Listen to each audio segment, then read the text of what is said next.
Take me home to the banks of the river Tyne. Take me home to the place that I call mine.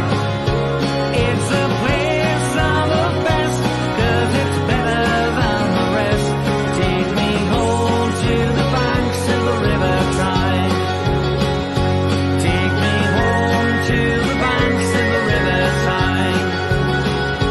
Take me home to the place that I call mine.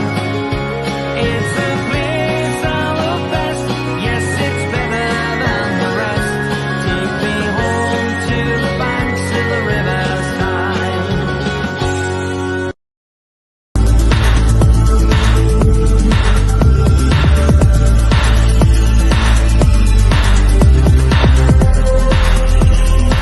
بالنسبه لما يجيك ستيف بروس مثلا يحط لك 5 في خط الدفاع ويلعب مهاجمين Excuse me, اللاعبين وليد. اللي في النص. What is your VPN? My VPN Yes. my VPN is Spider VPN. Welcome to the Toon. What is that? It's where the Georges live. What is a Geordie? Someone that lives in the Toon. You've a lot to learn, Bonnie lad. I'm coming home, Newcastle. Fed over all the way. What a goal! Hassan fed over. A magnificent goal. I'm coming home, Newcastle. Cisse. Oh, that is sensational.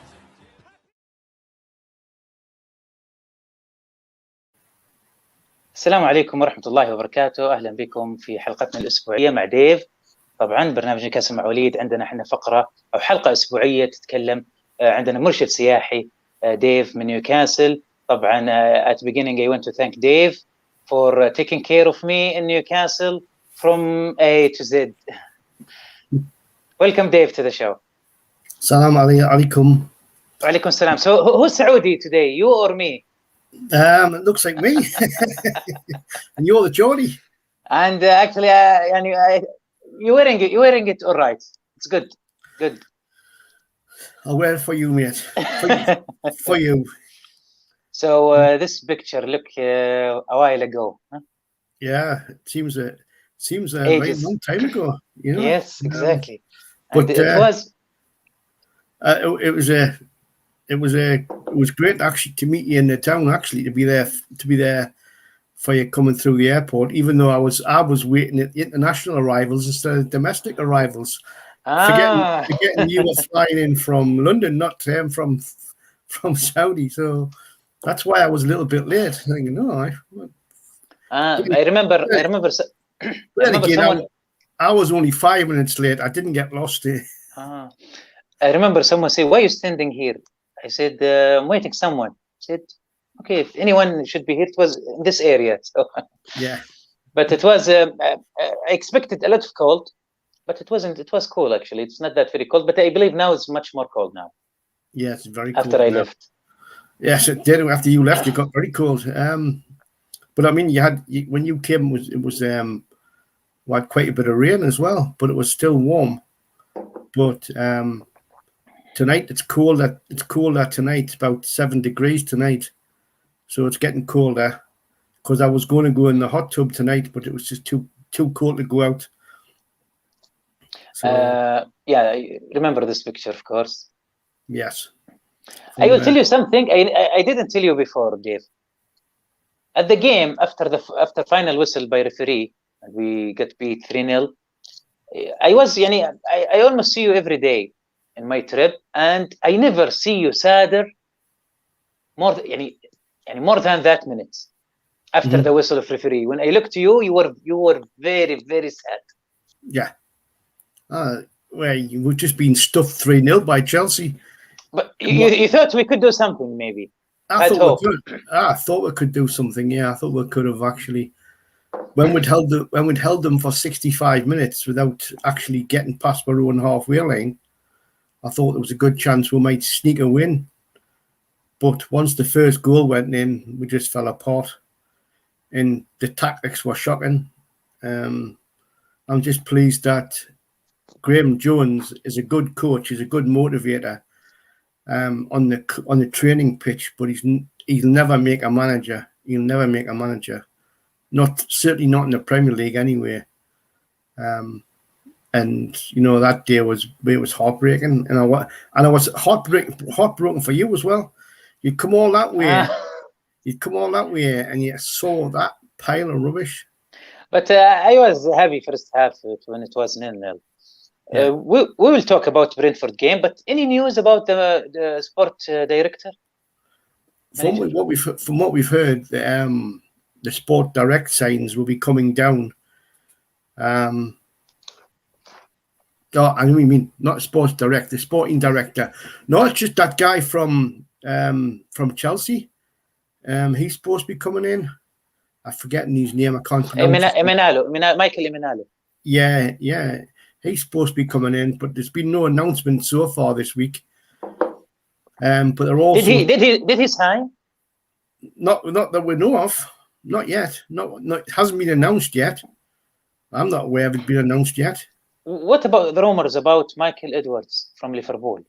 Wait, Michael Edwards, he'd be doing exactly the same job. So I would rather have Emenalo rather than Edwards. But is it a coincidence that he left Liverpool now? And they said he will leave at the end of the season, but he left now. Mm-hmm. Maybe he's going. I hear that maybe he's going to Real Madrid as well. Yeah, I think that's where he will go. He'll go to Madrid, and I think Emenalo will. He'll come to Newcastle because he was in Saudi last week, wasn't he?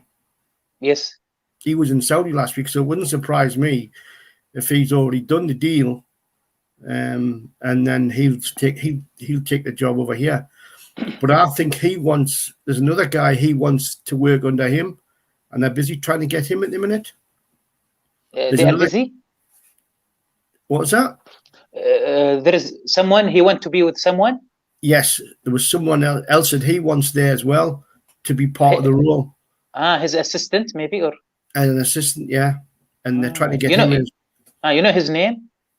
I did know his name, but it was mentioned earlier today on NUFC Matters program on one of those Petracci or something. I don't know. Okay, sorry. I need to double check it, but send it to me please later. Yeah, it was only that they were deciding to bring him in as his number 2. I see. So he'll come in as his number 2. Brilliant. And then I would think, because it's not going to be, as long as they're in by January, so because they're the ones who are going to be going out and buying all the players. But Emenalo, yeah, that's personal. He said personal issue, deal is not looking good. What do you mean by personal issue? I don't know. What do you mean, Johnny? I don't know why he's on about. Maybe this issue is the the assistant. Assistant, yeah. Yes. Okay, so we will talk. We'll come back to Newcastle with Brentford later on. Yeah. Today, bring back Keegan as ambassador. Yeah. Keegan and Alan Shearer, of course. Yeah, bring back all the ex-players as ambassadors. We need ambassadors all over the world. So, Keegan and Shearer will, but people like Warren Barton have got a lot of contacts in America, and players all around the world. Demba Ba's got a lot of contacts, and he came back to Newcastle the other week for the show, for the Foundation Awards. And he was back in Newcastle. Demba Ba, he'd be a good ambassador. Okay, please, Johnny, send it. Thank you. I like your CD. Yes, this is Junior, signed by Junior Turner. Banks of River Tyne. Right. All right. So it'll be cool. It'll be cold in Wallsend tonight, won't it? Yeah, exactly. Before we go to our topic, طبعا رابط مشجعين نادي نيوكاسل بدينا يعني افتتحناها الحمد لله هذا الاسبوع. كلمه عليك انك تدخل الرابط الموجود في تويتر وتسجل ايميلك في الأسفل. طبعا في أشياء راح تضاف إن شاء الله لاحقا، العضوية المميزة وما إلى ذلك، لكن الميزة إحنا هدفنا تسهيل الخدمة للمشجعين السعوديين في الخليج وفي العالم العربي لما يبغون يروحون نيوكاسل، إنه يعني يروحون يعرفون بالضبط يعني ياخذون عروض كويسة من ناحية الفنادق، من ناحية التذاكر، وما يدخلون في لغط السوق السوداء وما إلى ذلك. بالإضافة أنه الرابطة إن شاء الله راح يكون عندنا أكتيفيتي كثير. راح إن شاء الله نبدأ نشاهد بعض المباريات في المقاهي، مقاهي إن شاء الله بتكون حلوة، زي مثلا مباراة برنتفورد راح نحضرها في كافي تعليل في حي المنسية. ندعوكم لحضور التجمع الأول لرابطة نيوكاسل يونايتد في السعودية. Today we will have two location. راح ناخذ موقعين، راح نتكلم عن العلا وراح نشرح العلا أو نعطي نيوكاسليين والمتابعين فكرة عنها. Also we're going to speak about العلا in Saudi Arabia. I think I will start, Dave. Okay. And you will tell us about Tynemouth details, and بيتكلم لنا عن موقع لتاينماوث اللي هو فم التاين. موقع جميل جدا زرناه في المرة السابقة لما كنت في نيوكاسل، راح يتكلم عنه ديف ويعطينا تفاصيل أكثر عنها. طيب بالبداية راح نتكلم تاريخيا. We'll speak about history of العلا while we are playing this video. But please يعني just I have a lot of videos. Let's start with this one first. Then we will go to the report.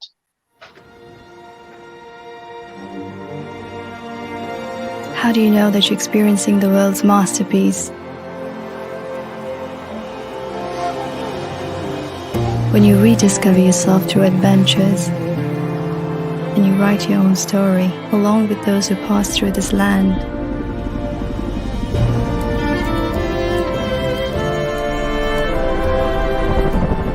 When you soak in the beauty of its landscape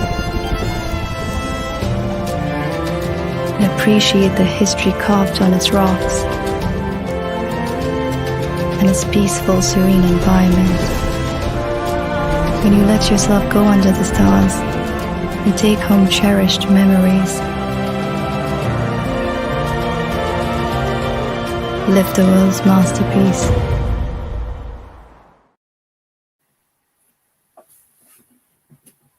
طبعا العلا this is Riyadh city where I am at, and it's 10 hours drive to العلا on the we can say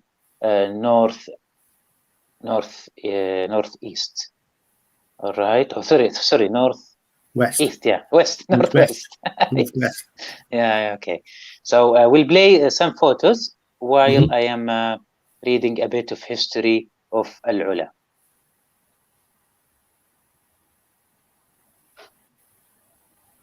Okay. That's where I want to go.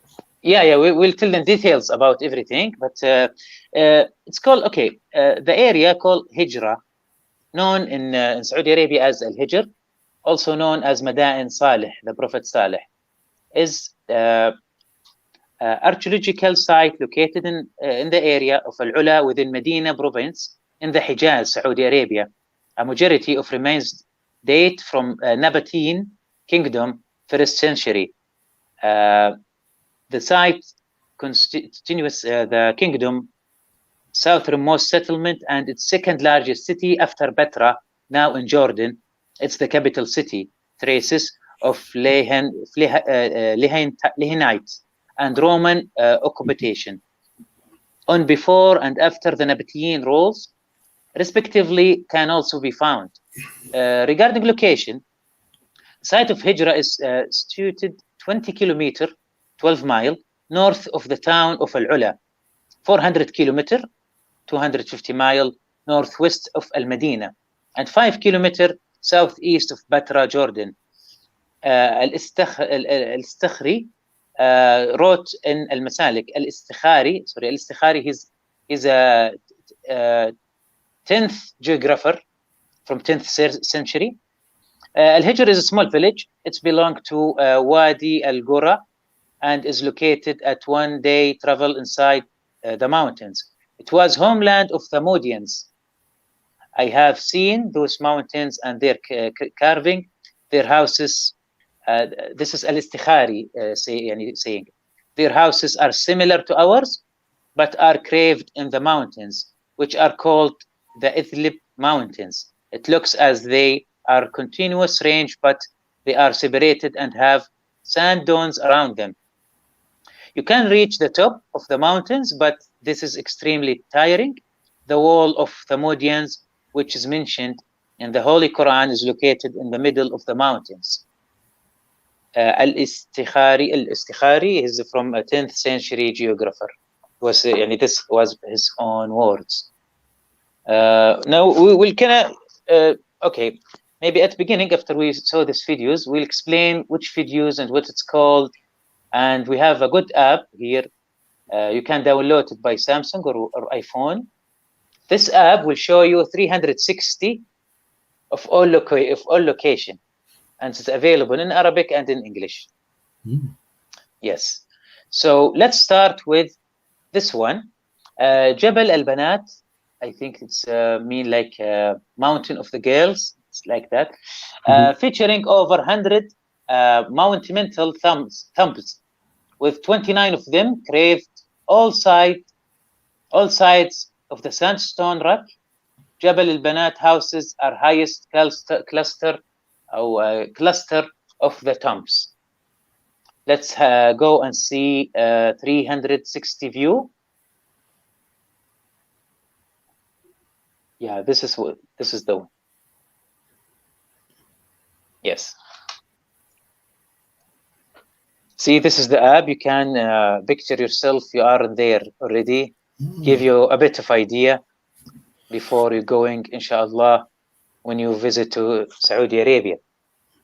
And hopefully Newcastle team will come also to visit this site as well, not just the fans. Okay, so this was Jabal al-Banat. Now we'll go to Al-Diwan and Jabal Idlib. And it's very historical.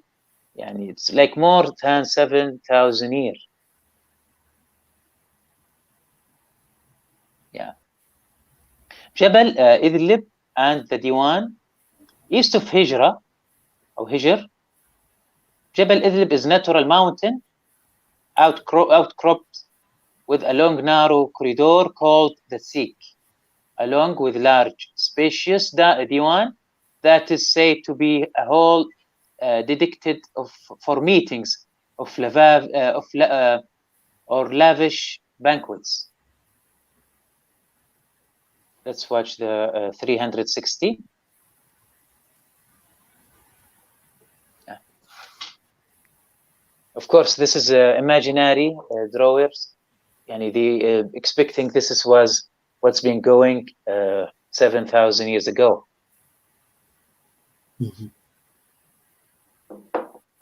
It's really brilliant app. It's give you much idea of, see here it's cooking. They are cooking and they are putting fires and singing as well. Yeah. That was Jabal Idlib and Al-Diwan. Now we'll go the Thumb of Lian. It's Qasr al-Farid in Arabic, but they call it Thumb of Lian is the most famous, number one, I think, famous sightseeing there. Unfortunately, in the site doesn't work, the 360, I don't know why, but I will show you the pictures. Okay, we have here, what is the pictures? Yeah, we have Carla Di Bello, I think the consultant work with the consortium, I believe. She is there and in front of the Thumb of Lian. This is the site. Yes. Yeah, this is also another picture. Okay, next one is Jabal al-Ahmar. It's mean like the Red Mountain. Jabal al-Ahmar, the Red Mountain. I need to wear glasses soon, I believe. Getting old, وليد, getting old. Yes. So we have here as a picture, as I saw you. Most iconic symbol, Qasr al-Farid, which is the Thumb of Lian, is carved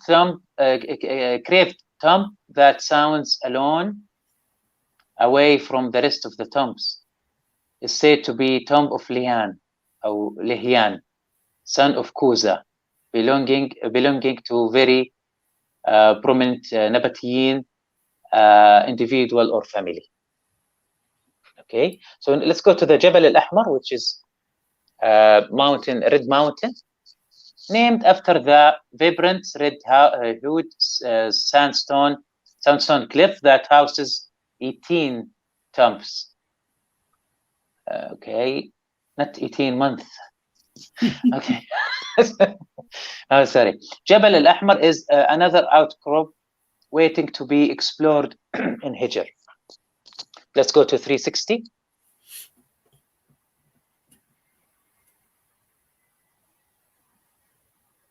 Yeah, that's it. Jabal al-Ahmar, the red mountain. There is also imaginary drawing.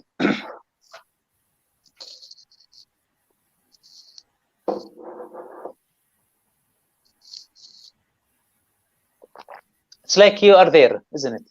It is very good, very interesting, especially because I'm interested in archaeology and the ancients. I like to look at the ancients. I like to see what was going before. Brilliant. So that was Jabal al-Ahmar. Now we have Jabal Ikma. Ikma Mountain.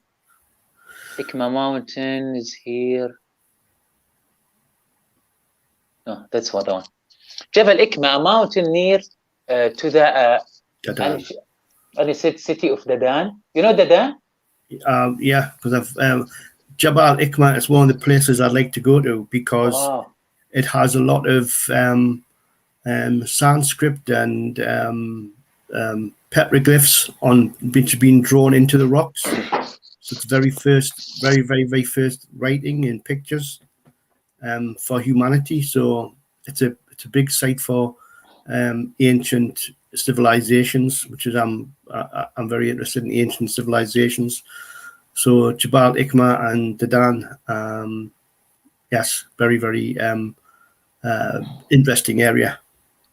The city of Dadan, the capital of Dadanite or Dadanite and Lehanite kingdoms, has been described as a huge open-air library. Mm-hmm. Okay, 360.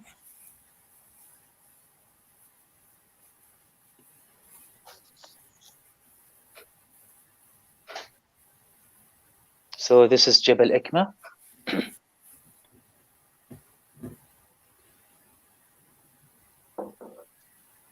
Yeah.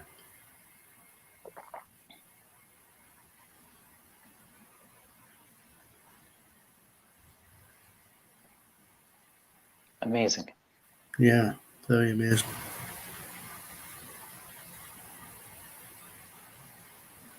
Actually, I never go there, man, by the way. You've not been there? No. No, at all. You can take me when I come. Of course. All right. Now we'll go to the Old Town of Aliola, with nearly 900 houses, 400 shops, and 5 town square. The Old Town of Aliola still contains remnants of some of the original stones and mud brick buildings constructed here. Yeah. Yeah, this is a photo before we go to the videos. See how old? Yeah, but there was a man from Saudi on the television the other week. Yes. And he was talking about the Old Town of Aliola, and it was still occupied just before Saudi discovered oil. There were still people living there. His family was still living there more than 93 years ago. Wow. So it was still being used up until the birth of Saudi Arabia. It's a very interesting place. Yes, all interested. Really, it's really, it's all in the same place, and it's really, when I take a good look closely, I really want to go more. Now we go to Dadan. Can you read it? Can you read it out, Dave? Yeah. As long as you know Dadan is. Dedan is due to the proximity to incense trade routes. Dedan was one of the most developed first millennium cities in northern Arabia. So yeah, it was part of the old trade routes, your spice routes, incense routes, where that was traded across northern Arabia back in the ancient times, very ancient. So, and you've got to look at those caves and those carvings, and you've got to understand that people from the ancient times didn't have the tools to do that. Where did the tools come from? Because back in those days, you're talking about first century, a lot of people didn't have. I mean, before that even. No, I think first century before Jesus. Yeah. So first century, you're going back to the 7 years ago.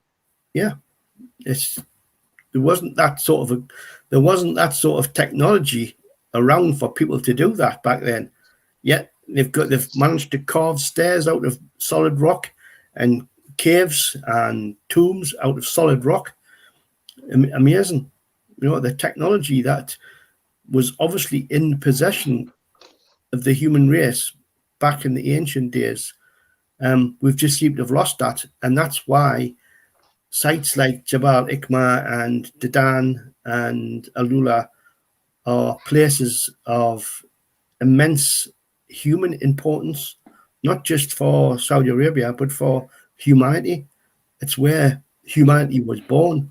Yeah, I think this is number one site of the UNESCO. UNESCO encouraged this sightseeing. It was number one on the list for UNESCO. Yeah. Okay, this is very interesting as well. Elephant Rock. Heard about it? Yes, I've seen Elephant Rock. It looks amazing. Set in the golden desert sands, and the climbing 3 stories into the Saudi Arabian sky is the awe-inspiring Elephant Rock, known as Jabal Al-Fil, one of Alula's many geological marvels. It's amazing. It's amazing how the wind has actually carved that. The wind has created that rock. It's amazing. This really look really like an elephant. It does look like an elephant, doesn't it? Hence its name, Elephant Rock. It's brilliant. It's beautiful. But there's another rock in Azir, which is very much like it, which is a big rock which has been carved in two. It's actually been split completely down the middle. Yes, I think we here in the first video here. I think it's here. It's in Azir. Yeah. Let's play this again. Yeah. Yeah. Which one? This is a test now. This is Al-Ula now. Al-Ula to Old Town. Yeah. So now we know what the picture is. We play it at the beginning. Yeah.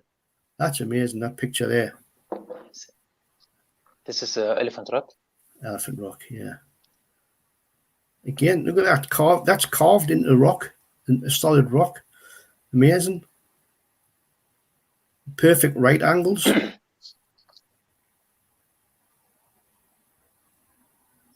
Old text. Yeah, beautiful.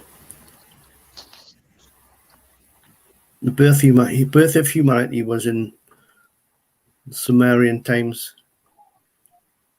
And that tomb is amazing. No, the camel and elephant.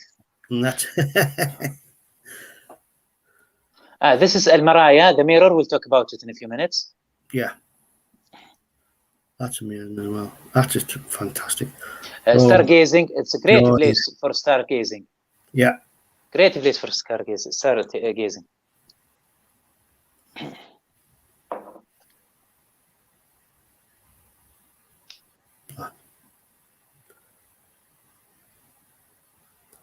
That's amazing.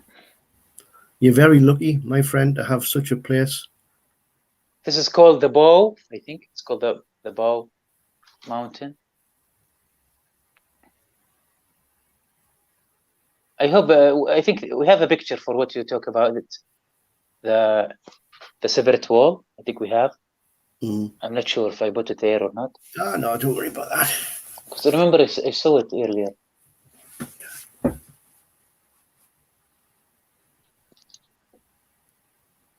See, this is look like a face. Yes, it looks like a face, definitely. And also there is Oasis as well there. Beautiful oasis. Is this the wall? I think this is the one. No? No, the other one is a bit like that rock. But it's actually got a perfect cut right through the middle. And it's I think it's in Azia. Is it Azia? Another part of Saudi Arabia. But it's, sure. The whole place is all beautiful, you know. This is the one I was thinking you said speaking of. The last picture. Not this one as well? No, the last one. No, it's a really big rock. It's a really big rock, and it's very interesting to people like myself who are into the ancient times, because even scientists can't understand how that rock has been cut perfectly down in the middle. It's actually got a perfect cut straight down, and it's just a big rock. They can't explain how it's been carved. It would be impossible. Let me look for it just a while. We'll look for it another time. We'll you know, we've got quickly. I thought, because I remember I saw it. Let me see. Yeah, I can't remember what it's called.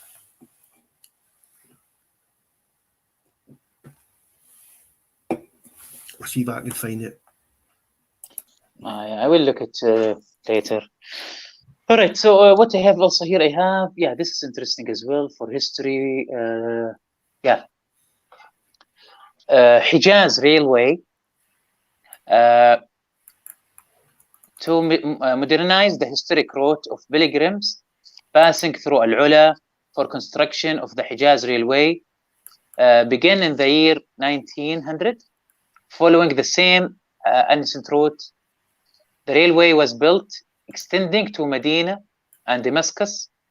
However, its route to Mecca ceased to be complicated because World War I. Today, the Hijaz Railway locomotive still stand in the station in Hijr. Hijaz Railway. Yeah. Okay, now we're going to talk about the Mirror Theater. Let's play the video and we're going to talk a little bit about it. Let's see if the video, I think it's silent, so I think this is the one. Oh, no, not this one, no. The other one. Yeah. Okay, so they went to put event there, so and they didn't want to affect or interfere with the mother of nature. So there is two architects, Massimo Fogliani and Fulforia Bugi from Italy.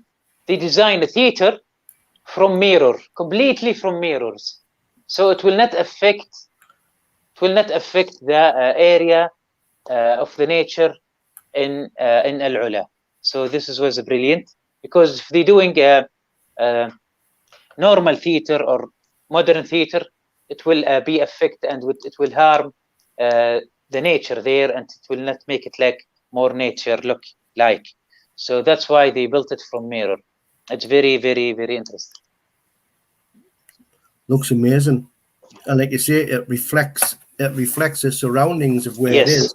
Exactly. So it doesn't actually detract from. It doesn't take away from where it is. Yes. You know, it's still showing all the area. Yes. You know, so it's a very beautiful building. Exactly. So is it a living museum inside? Is it a museum inside? The theater, no, they're doing like concerts. Oh, they do concerts and that. They took a concert, yes, concert. And here I will show you a video of I found it there. I hope it's okay. And this is the site. Anybody is experiencealula.com. A lot of more information, how to book a trip, how the tickets, etc., etc. What is the event there? There is bike riding, stargazing, theaters, concert, a lot of activities to be there. And usually, I was looking, there was event in October and November and December as well. And I believe it's very cold, but very interested. Very interested, and hopefully we will go together there, Dave, to discover it for first time. Yeah, Me and you. definitely. Yes. Definitely. So yeah, from the cube. Okay, we explain everything here. Okay, now we went. Actually, I read something, but I can't read it. Really, my bad writing. I don't know what was it, but I will ignore it. So let's move now. I can't ask you, Dave, to ask me a question because I'm afraid not to answer. But I hope this is look fine for you. It's been beautiful to see a bit more of Saudi Arabia, because you only ever hear of Riyadh and the oil and stuff like that. You never get to see the real parts of Saudi Arabia. And I think for me, like I said, I'm very interested in the old parts and the old parts of Saudi Arabia, and the crescent, the fertile crescent, about what's up there and around by, and then about Hegra, and but also I would like to go to see the mustard hills in the desert, where you can only see them from in the air, and the designs which are on the ground, a bit like what they have in Peru. These strange markings on the ground. So it'd be lovely to go. It'd be lovely to go and see all that, because Saudi Arabia has not been on people's tourist radar for a long time, and now with Saudi Arabia opening up towards like Aliola being a beautiful place to go and visit and to holiday, And I think it's number one sightseeing now for the foreigners want to come to see Al-Ula in first place. Yeah, was first choice of them, I heard, and even my colleague in my work area as well. Yeah. So let's move to Newcastle. Yeah. And we remember that day, breakfast in front of Time Out. Yeah. It was great, and we were watching Steve and Liam. Steve and Liam, yeah. At Caruso's having a coffee and a muffin, a chocolate muffin, I think it was. Oh no, you get Lotus. I remember it was very delicious. Yeah. Yes, it was very nice. What it's called, the cafe? Caruso, Crusoe, yeah. like Robinson Crusoe. Crusoe. yeah, the one. Okay, أظن يقصد فلونا، يعني الكابتن اللي مع فلونا جاك أعتقد. Yes. سمى على اسم Crusoe's. It's a street cafe now. It sells burgers and pizzas and all that sort of stuff now, and do breakfasts. You can get breakfast there, but it's somewhere to go and sit and look out to the sea if you want to look out to the sea. But that's it with Newcastle. I mean, you experienced it from Newcastle city centre to the coast. It took us how long? 20 minutes? It took us 20 minutes. Yes, about 20 minutes, yeah. Along the coast road. So that's the big thing about Newcastle. We're so close to, we're 20 minutes away from the coastline, and we're no more than half an hour, 40 minutes away from countryside. It's a beautiful place to be. And of course, we're looking here at Tynemouth Priory.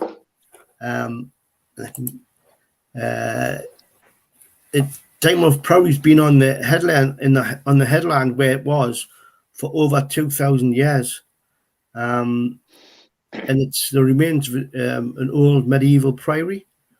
But after the King Henry VIII, when he got rid of all the Catholic churches because they wouldn't condone his marriage, and he closed all the churches down, all the cathedrals and priories were knocked down, and Tynemouth Priory and the castle and the fort became a strategic part on the Tyne because it could see everything around it. So anybody who was planning to invade the northeast would be seen straight away.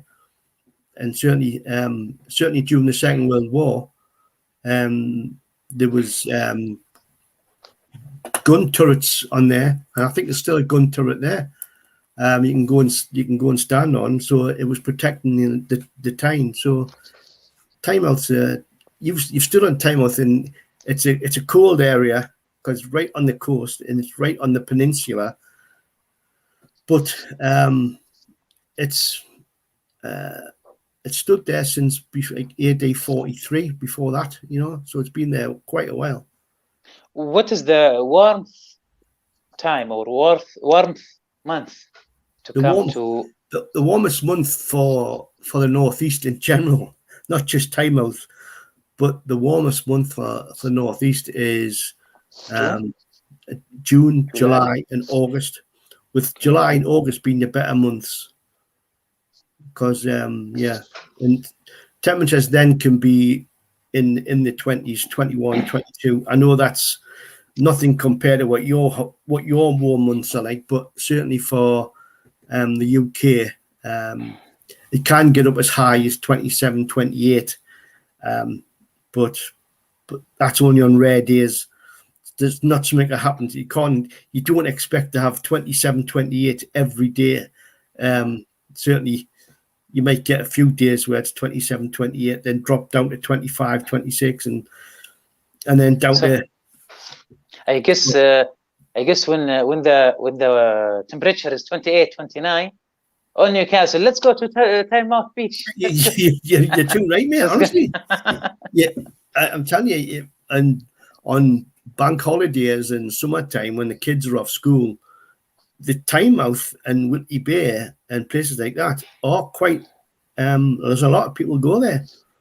It's not like, I mean, you've got bed and breakfast type hotels, which are just somebody's house, and you go and stay at their house, and they've got rooms, and they will provide bed and breakfast because they expect you to be going out and going around the town or going into Newcastle to get food. So they'll prepare you with your breakfast, but it just small houses.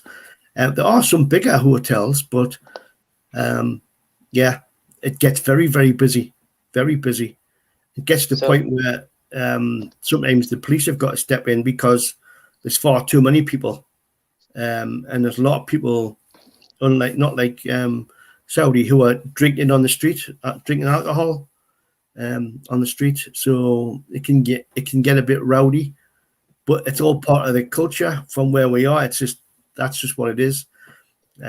But it'd be interesting for people to come and visit, and if they get sick of going shopping around the Newcastle or the Metro Centre and they want a bit of a break, they can go down the coast and have a coffee. And we've got lots of cafes and that round there, but and there's even, you've seen the video, people surfing. I have the video. We'll be it now.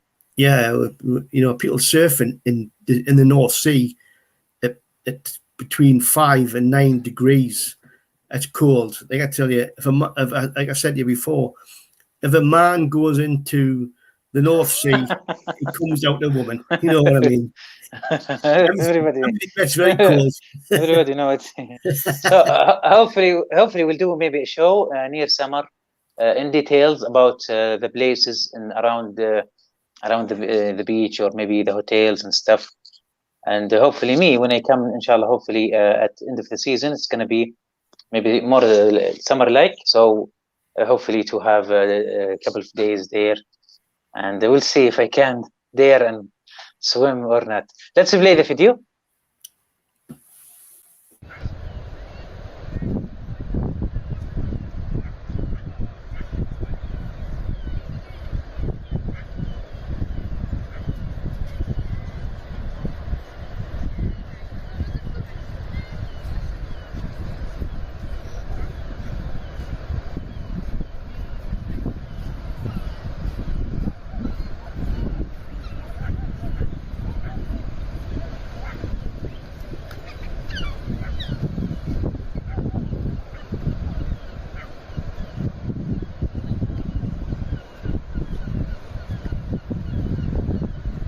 This is Long Sands Beach in Tynemouth. In the distance you can see the surf club if you want to go surfing. Mad if you do in the North Sea, but there you go. This is the North Sea coast and Long Sands Beach.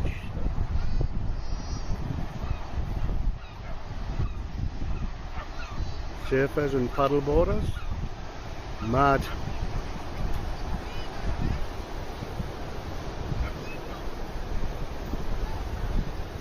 This is one of the best beaches in the northeast.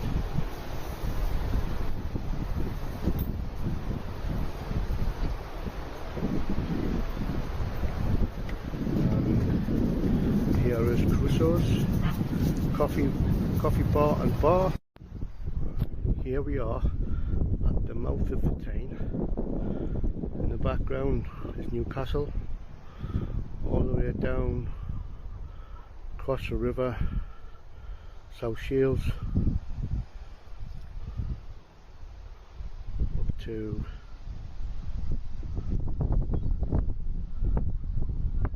the mouth of the Tyne at Tynemouth.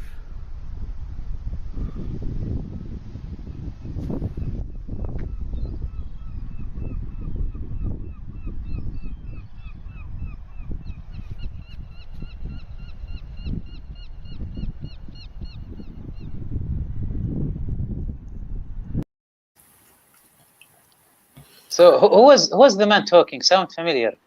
Me? Really Yeah. great. And you put all this in your Snapchat as well. I did. I put them all on Snapchat. Brilliant. I've got a couple more, like walking down Northumberland Street. You know the street we looked at, the shopping street, and you said people in Saudi would be interested in that. You know, so Yeah. Maybe this one next week, yeah. because we didn't have a picture of it.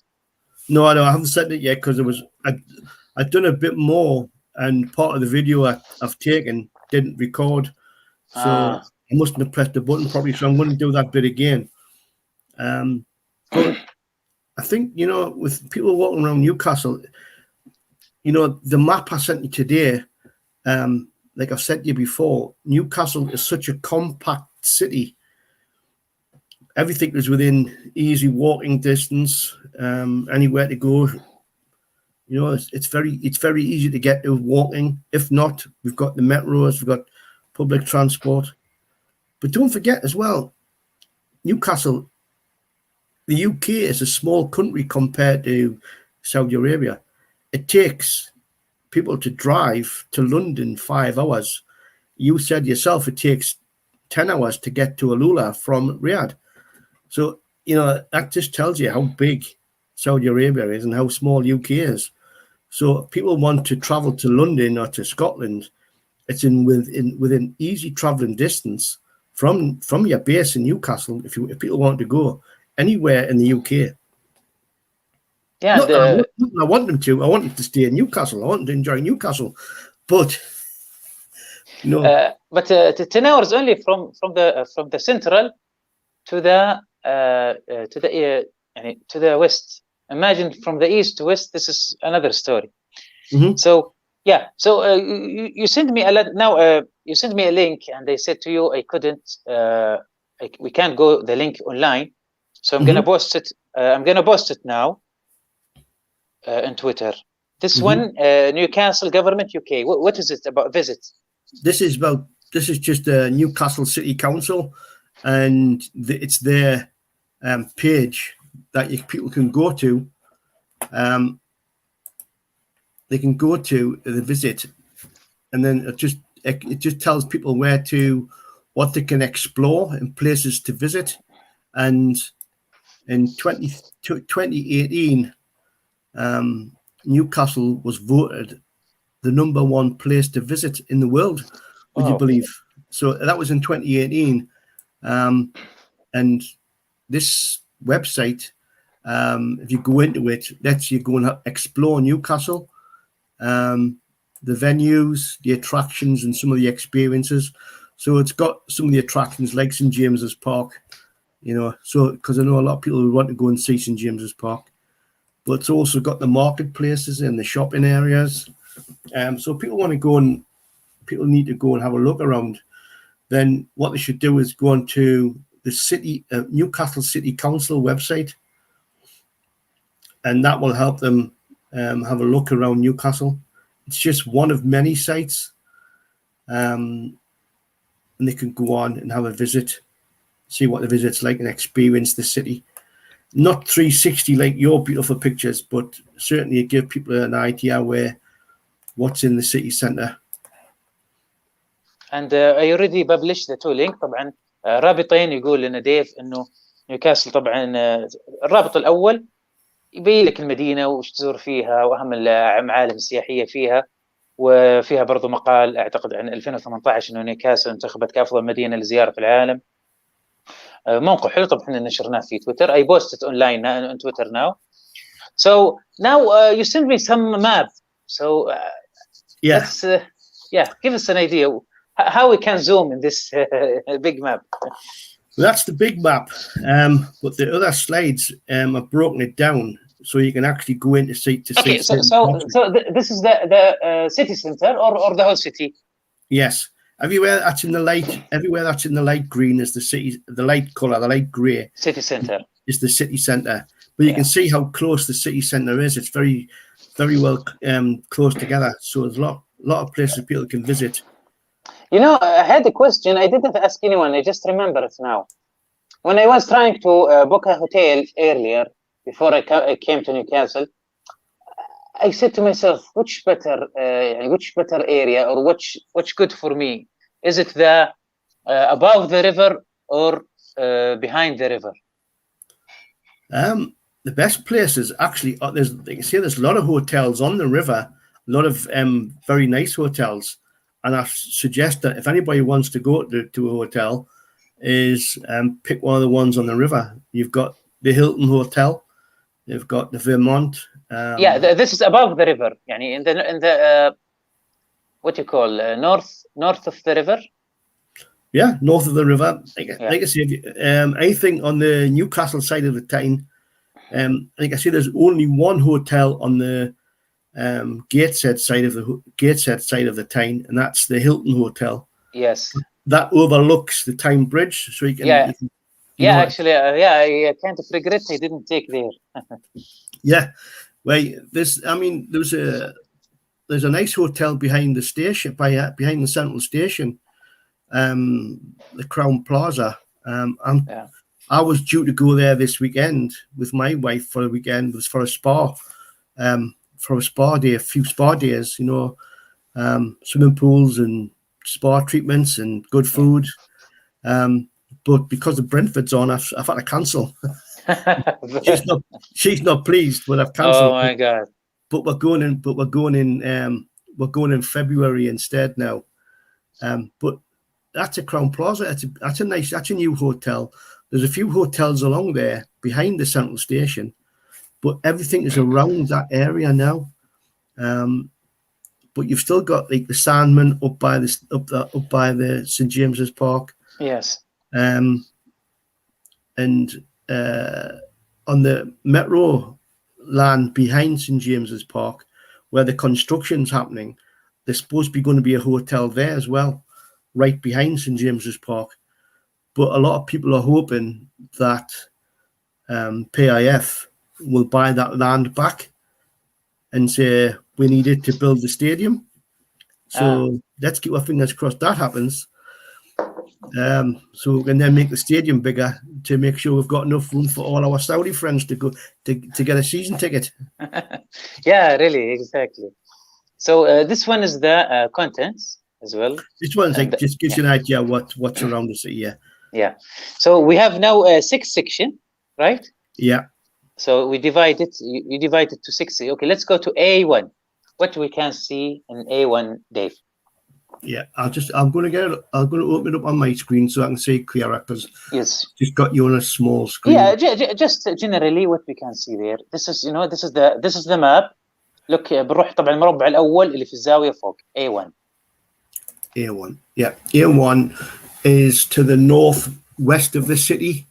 It's mainly to do with you've got in the top left-hand corners. You've got the medical schools and the dental hospitals, the dental school for people who want to learn to become dentists. So Geordie dentist maybe study there, maybe? He did. I think he did study there. Oh. Because that's where all the dentists from around the northeast go to study in the medical school and all that. And that's right next to the Royal Victoria Infirmary. It's just mainly to do with hospital areas around by that way, a very quiet area. What you can't see on there is Exhibition Park, which is also there. That's a nice park area. It has a skateboard park. In the middle right at the top of the middle, there's a Wylam Brewery. It's an old museum, but you can actually go and see beverages being made and stuff like that. People like to see how things are made. You can go and see that. You don't have to partake, but you can just go and actually visit and see how things are. It's a bit of a brewing museum. We've also got in this image, we've got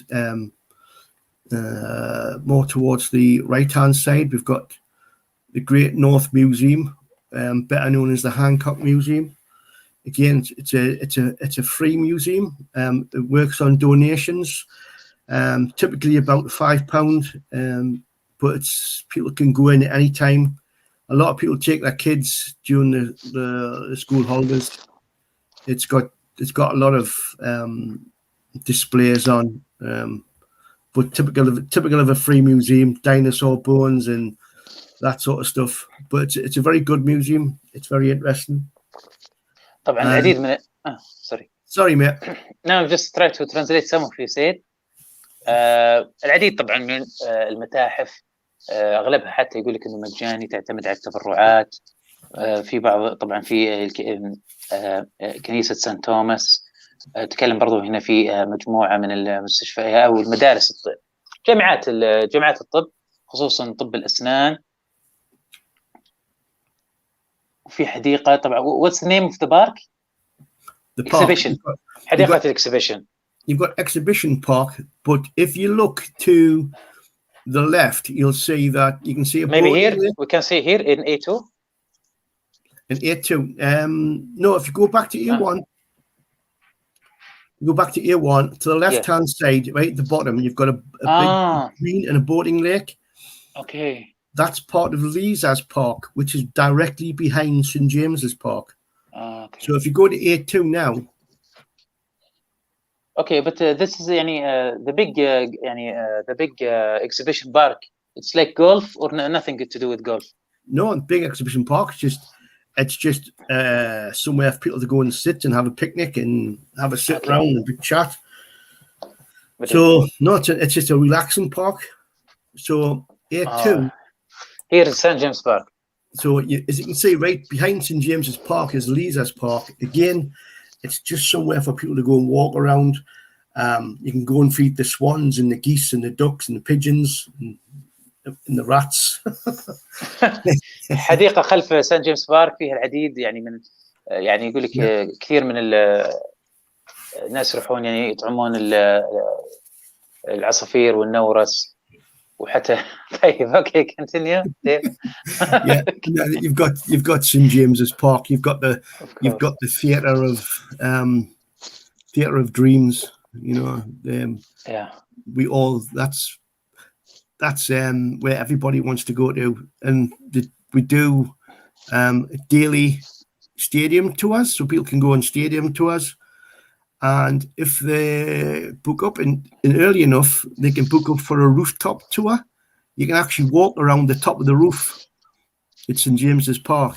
You have to be tied on in case you decide to jump off, because it's quite high up. But you can actually go around, walk around St James's Park. Yeah, actually, this part of the plan, I know it's better than others because I lived here for 10 days. Yes, you did. Yeah. Yes. Maybe next time you come and stay, you'll stay at the Sandeman, and it's just across the road from the ground then. Yeah, maybe, yeah. Yeah. But around by there, obviously you've got the Chinese Arch in Chinatown, where all the Chinese restaurants and supermarkets are. It's not as big as the Chinatown in London or anywhere like that. Yeah, it's just small, yeah. It's just one street, but it's very, very popular. Very popular place to go to. And then obviously the dark bluish area is Elven Square, and that is the سوق إلدن يعني that was المربع حق إلدن سكوير يعني مول كبير المنطقة اللي بالأزرق الغامق. And that is a big indoor shopping area within Newcastle. It was Europe's largest shopping centre when it opened back in the 1970s. It is very old, but it does go get regular updates and stuff like that. So it's got a nice area to go and eat. We've got lots of restaurants and that.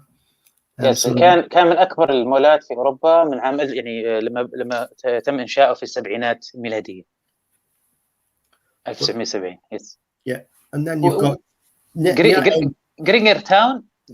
Yeah, I was going to say next to Elven Square, you've got Gray's Monument, which is at the top of Granger Town, and Granger Town was modelled on Grosvenor Square and Bath. It's probably one of the most beautiful. It was voted one of the most beautiful streets in the world a few years ago. But the thing is with it now, it's starting to develop a cafe culture. So there's a lot of cafes, restaurant type bars, and you can sit outside if you can brave the cold. It's a nice street. It's very Georgian architecture. Very nice for people to go and visit and go and sit down.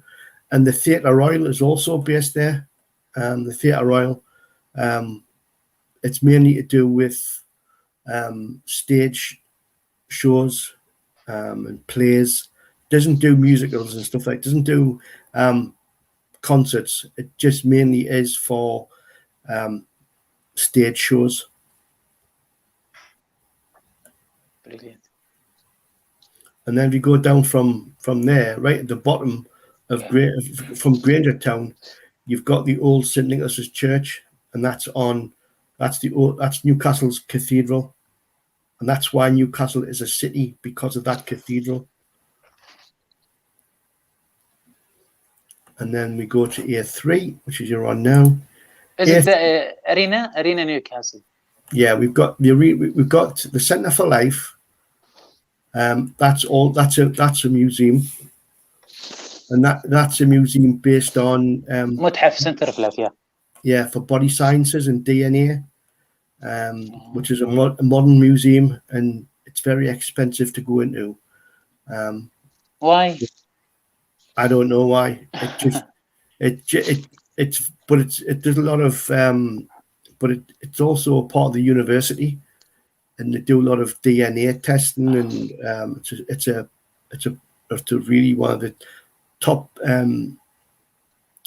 It's one of the top science labs for DNA and Centre for Life sort of thing. Yeah, so that's why it's called the Centre for Life. طبعا هذا المكان sorry but just translate a bit. This is Centre of Life. طبعا مكان متحف. طبعا يقول لك الدخول عليه مكلف. طبعا يستخدمون الجامعة في الأبحاث DNA وما إلى ذلك. Yeah, and then you've got the further south than that, you've got the arena, which is where we hold most of our rock concerts. It was originally the home of the Newcastle Vipers ice hockey team. When Sir John Hall bought Newcastle United, they built this to house the ice hockey team. So there is now still there? No, when Ashley took over, they got rid of all the things like that. They got rid of the ice hockey team. Yeah. So no hockey team. no hockey team. Oh. And I think the only time they put the ice on now is when they have Disney on ice shows. You know? طبعا هذا الارينا نيوكاسل، المنطقه اللي نشوفها تحت في فوق النهر على اليسار، مكان يعني كان يستخدم للعب الهوكي، ساحه كبيره وفيها ساحه يعني الثلج حقت الهوكي. لكن مايك اشلي للاسف يعني ورانا مايك اشلي لما اشترى النادي يعني كان هناك طبعا لاسباب اعتقد ماديه، اعتقد لغى فريق الهوكي في ذاك الوقت، والان صار يستخدم مسرح لعرض مسرحيات ديزني وما الى ذلك. Yes, go on, Dave. Right. The one thing about the arena, it's actually now past its sell-by date. It's very old. Well, it's not. I'm not saying it's not very old, but it's outlived what it was there for. So this is the area, if anywhere, that they would build the new St. James's Park. This could be the area that gets knocked down, and they would build the new stadium here. This is where the new stadium would be. But just underneath it. No, they'd knock all that down, and all that land there would become the new stadium. طبعا الموقع اللي احنا نتكلم عنه عن الهوكي على الاغلب انه الاشاعات اللي تكلمت انه ممكن يبنى ملعب جديد لنيوكاسل بيكون في المنطقه نفسها، يعني راح حتى يمكن يشيلون حتى هذا المكان ويخلونه الملعب الجديد اذا يعني تم اقراره.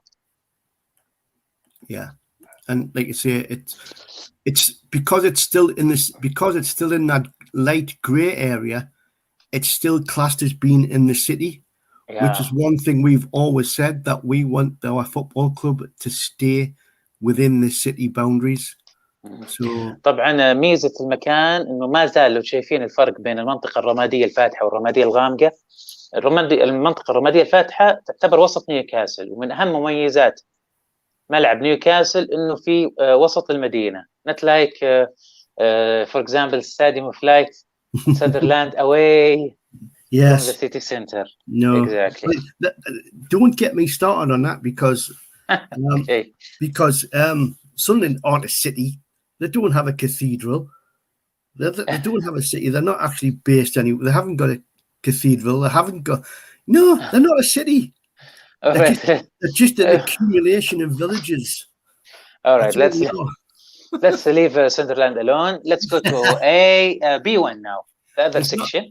Yeah, B1 is mainly just houses and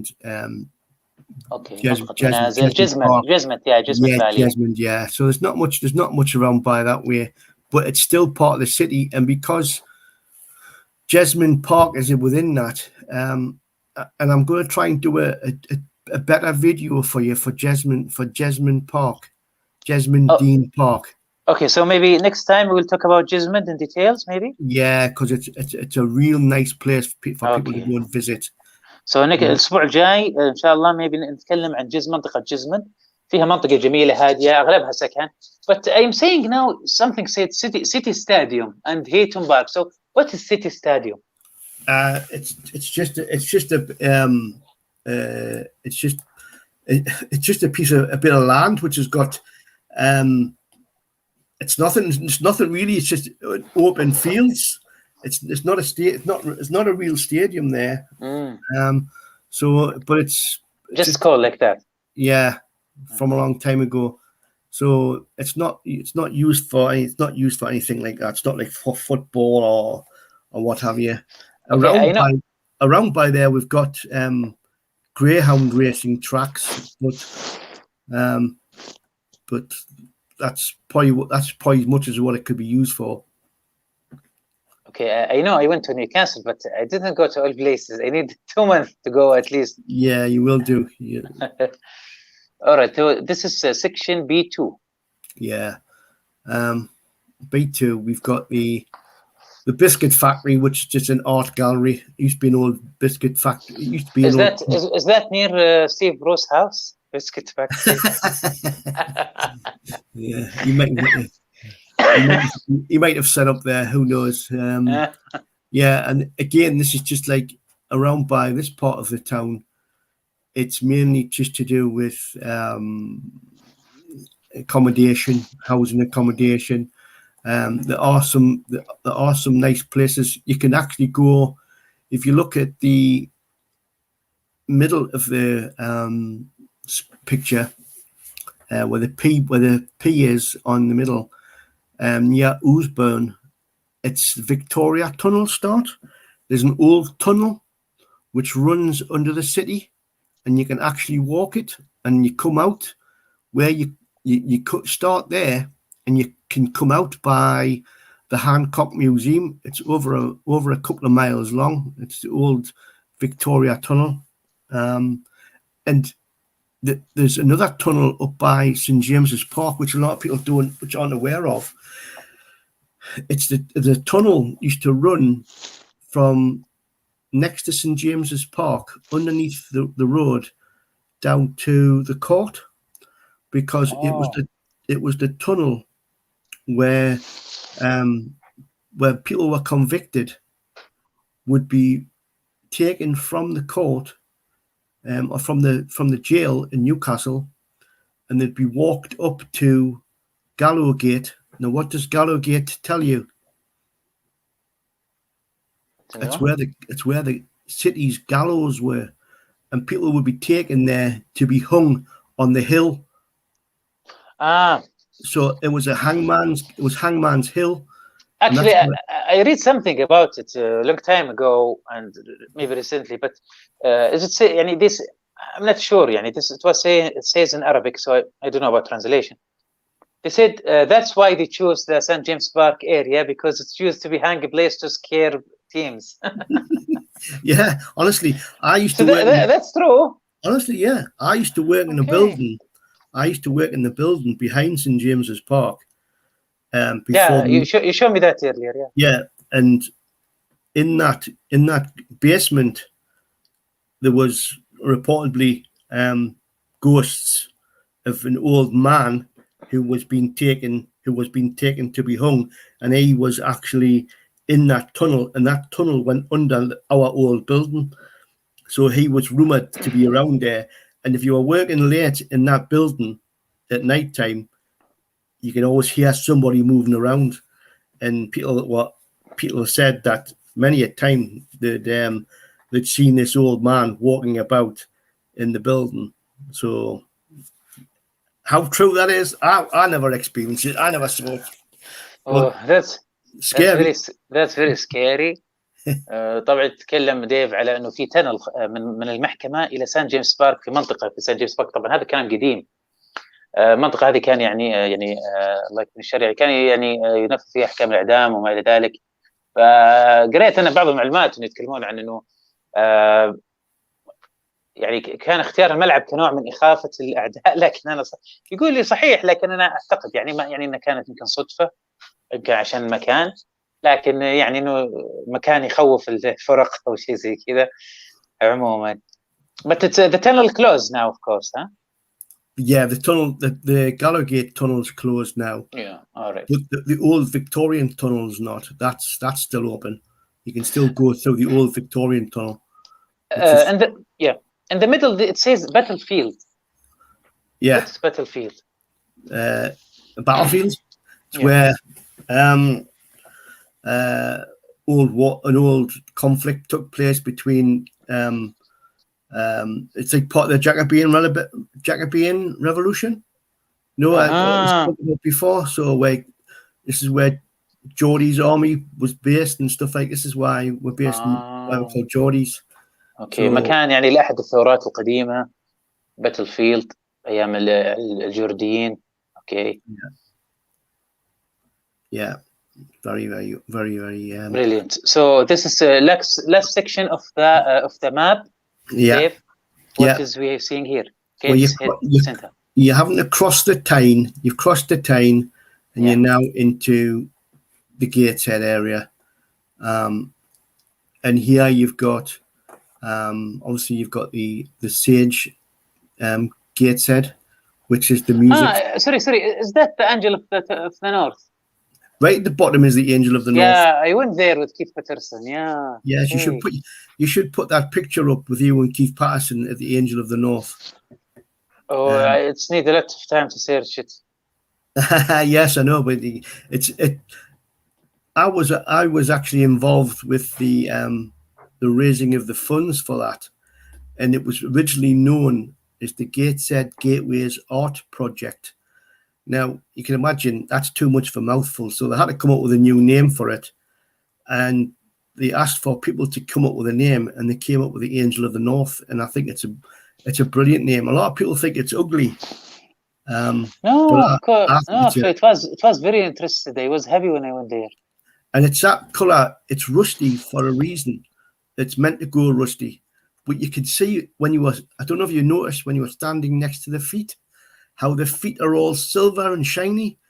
Because there's that many people climb on it and sit on it, it's actually cleaned all the rust off. So Actually, it was very windy, and so it's barely we took a picture and we left. yes, it's on one of those hills which can be seen from miles around. But because it's quite exposed to the winds and the rain and the snow. But it looks very nice in the snow. I've seen a few pictures of it in the snow, and it looks nice. Cold, and there's a lot of people who go up there to go sledging. They get on their toboggans and their sledges and go down the hills, slide down the hills. Maybe that's when you should come back. You should come back when it's icy and snowy, and we can take you for a sledging ride in the snow. Yeah, of course. I will. Maybe let's start with the summer. Let's start with the summer first. Then we'll go to snow. Chicken. Chicken. No, it's not that, but it's like I didn't much enjoy the cold, the very cold. I'm not enjoying the cold very much. Yeah, but that's something. I mean, that Geordies are supposedly. Because in cold, I need to sleep a lot, more. So yeah, and you need to eat a lot, and so. Yeah, always getting lots of hot coffee and lots of hot tea. Yes. What is upstairs there? At the head of the picture, head of the map, it says center. I can't read now. Yeah, it's got the Northern Design Centre. It's just, what is that? It's just part of the Gateshead. Okay. Gateshead College, Gateshead University. Well, not university. Gateshead College. Jam Gateshead. Okay. Big, very big. Look, very big. Yeah. It's just where people can go and study design. It's actually one of the nicest. It's just new. It's just new part of Gateshead College. Okay, what about Gateshead International Stadium? Yes, Gateshead International Stadium. Is it on there? I'm not sure it's on here. And the corner down. Oh, down. Where's that? I can't see it. The right side. Oh, that right side. All right, yes, I can see it now, right in the far corner. Yes, Gateshead International Stadium. Who play there? The Gateshead team or? Gateshead, yeah. Gateshead play there. Which level they are? One below the conference. So like Division 6. Yeah. So, but they were in the FA Cup last night. And they won their game last night. So they're in the next round of the FA Cup. So maybe they will play Newcastle, maybe? Yeah, there's a good chance. They could do. If they get through the next round. And brilliant. So it's going to be nice. Gateshead used to be in the league. Gateshead were in the league years and years and years ago. But John Gibson, he became their chairman at one time. Oh. You know, they're not a bad team. But I thought Newcastle only have one team. Newcastle have only got one team. Gateshead's not part of Newcastle. Gateshead's Gateshead. Okay. One city, so what their color? Black and white. As well, okay. They're called the Tynesiders. Tyneside. They call themselves the Tynesiders, and they're better known by their supporters as the Heed. They call themselves the Heed. because Gates Heed. So Actually, until I was in Newcastle, it was called Gate Sheets. Gates Heed. Gate Sheets. That's it. Because it's an itch. But later on, I get Gates Head. So Gates Head. So now, now let's. That was brilliant. Really, map. You are a geographer like El-Stikhari, the one describe العلا. You know how to do the maps and stuff. Yeah, do the map, but I'm not a map guy. yeah, should do more. Well, like I say, what I'll do next time, I'll do you a video on Jesmond Dean, Sure and I'll finish that one off for. Okay, more, so you want to know more? You will tell us about Jesmond Place. Yeah. What about me? What's my assignment? You want me to today we talk about العلا. What do you want me to talk next time? I'd like to know a bit more about Riyadh. More about Riyadh. Yeah, Okay, sure. it's a big city, isn't it? Yeah, I've seen capital some city, biggest city. Yeah, and it would be nice to it would be good to see parts of Riyadh. But what about? I mean, you live in this city, don't you? You live in Riyadh. Yeah, Is it a nice place to live? amazing place to live. Is it a busy city? Is it Busy. يعني you can say it's like يعني London, يعني, you know, center of the country. Very busy, very crowded, a lot of places, very big. يعني I'm now 35 years and I didn't go to all places. Imagine. Yes. Yeah. So yeah, places like that. Anywhere about the Fertile Crescent as well, up in the north. Yeah, we'll talk maybe about sightseeing, the most important sightseeing in Riyadh. Is that Aliola? Is there a thing not just opened a new complex in Aliola for people to go and visit? Yes, there is hotels. There is hotels. Yeah. And I couldn't download the video, but in the Experience Al-Ula site, they have all the details about hotels and activities there. So where do you go for your holiday? Dubai. Okay, so this is live, Dave. I don't know. I'm saying I don't. Where do a lot of people from Saudi go for their holidays? Actually, we go. It's up to you if you want to go holidays in Saudi. Usually for me, I go to Al Dammam, Al Khobar, near the beach. Yeah, it's 4 hours drive, and near Bahrain, where Stuart Binman is. Really, we have a bridge there. It's really nice and lovely, and mostly I go there mostly. But in Al-Ula, actually, just lately we have this new programs, and it's in my list, and hopefully I will go soon. Hopefully, yeah. Very good. All right. So now let's go to Brentford game. Yeah. All right. So you remember this player, Dave? Who's that? You didn't know? Oh, Ivan Toney. Yeah. It's his hair. It's his hair. It's his hair. Actually, I don't know why I'm worried about him. I think he's the most dangerous player in Brentford. He's good in head play and stuff and air stuff. But he's not. He hasn't scored that many goals. He's a good target man. But the reason why he never made it at Newcastle, because he just hasn't got that level of skill. He has got better playing for Brentford, and the team he was playing for before that, and he has got a lot better. But I don't think he'll ever make it big in the Premier League. I don't think he'll be as good as Callum Wilson. I think we've got a better deal. A lot of people were saying in the summer we should have gone for Ivan Toney or back for Adam Armstrong. I mean, Armstrong, how many goals has he scored this year? He's only scored one. With Southampton. For Southampton, yeah. And I think Toney's only got a couple, I'm not sure. But it's not about scoring, he'll pick the other players to score as well. Yeah, there is that. He's a good target man, and he can. Yes. He can pass the ball off to somebody else, but what happened to Brentford? They have good start this season, and I remember last game I watched for them, the 3-3. Yeah. But unfortunately, after because after the takeover, I didn't see much of games, only for Newcastle. So what happened to them, Brentford, after the good start? Like most teams who get a good start when they come up. Yeah, excited. They're excited. Yeah, they get excited and they tend to, because people aren't used to the way they play.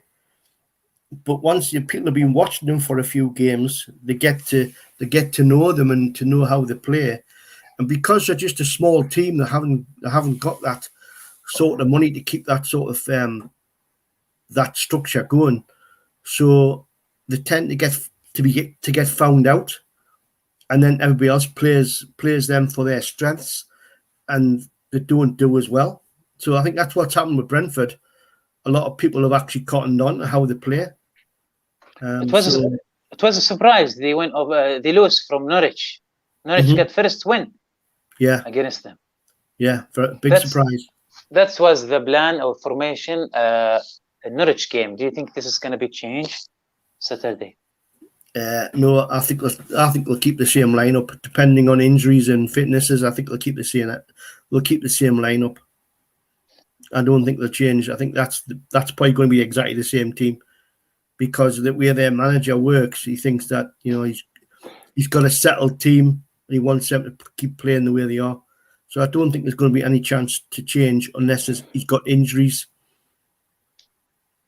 Okay, this is our formation last time against Brighton game. When before anyone say anything, the game I missed the bus. So let me say it first, please. So that was the formation. 5-4-1. Do you think Graham Jones' last game was much changed, better? I think they did very great. As all I reviewed back then, they said second half was amazing from Newcastle, but not like the first half. No, second half was much better. I mean, you were there. I mean, yeah, they certainly stepped up a gear. But I think they realised they had to, because they were 1-0 down.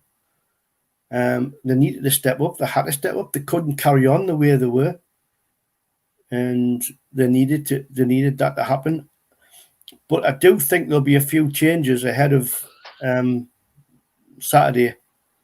I certainly think Carl Darlow won't play. Okay, but Eddie Howe says we are going to be attacking formation. So how much attack you expect, Dave? I think he'll go 4-4-2. His preferable formation lineup. Yeah, I think 4-4. I think he'll go for a 4-4-2.